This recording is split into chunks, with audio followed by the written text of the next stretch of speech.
17 बाब चौथी आयत।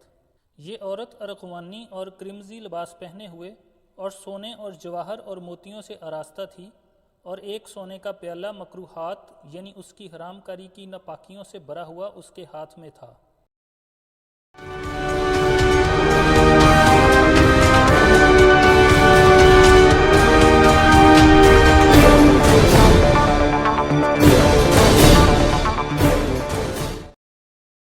इस आयत में औरत के लिबास और जेवरात पर रोशनी डाली गई है।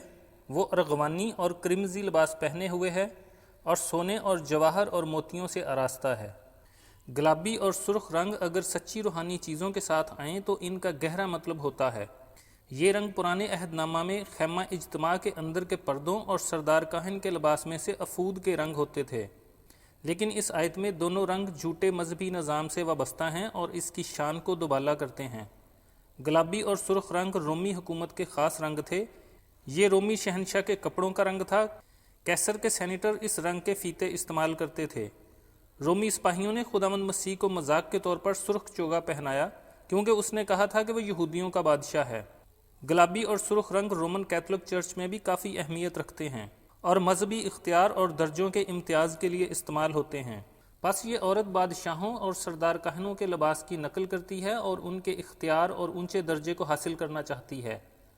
उसके जेवरात का सोना खैमा इज्तिमा के अंदर की चीज़ों के ख़ास सोने से मुख्तलिफ है जो अल्लाही ज़ात की खूबियों को ज़ाहिर करता है। इस आयत में उसका नापाक सोना और नापाक दौलत उसके थोड़े वक्त को ज़ाहिर करते हैं, क्योंकि दुनियावी दौलत और सोना हमेशा नहीं रहता। लिखा है दौलत सदा नहीं रहती। दौलत यकीनन अकाब की तरह पर लगाकर आसमान की तरफ उड़ जाती है। कीमती पत्थर और जवाहरात हमें उन 12 पत्थरों की याद दिलाते हैं जो सरदार काहन के सीना पर बांधे जाने वाले सीना बंद पर लगे हुए थे।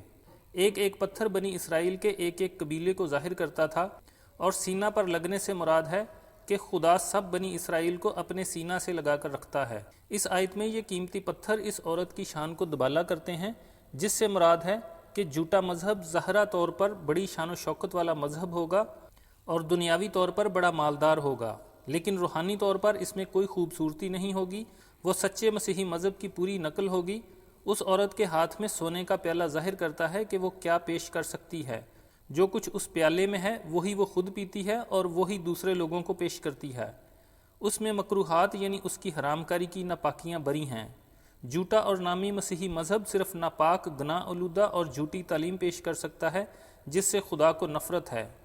मकरूहात और उसकी हरामकारी से मुराद बुत परस्ती की तालीम और खुदा को छोड़कर किसी और की प्रस्तिश करना है।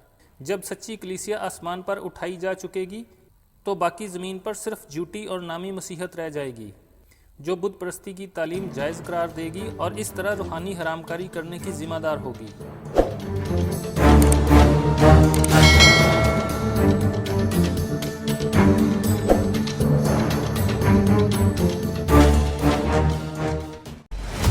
फिर उसने मुझसे कहा, इस किताब की नबूवत की बातों को पोशीदा न रख, क्योंकि वक्त नजदीक है।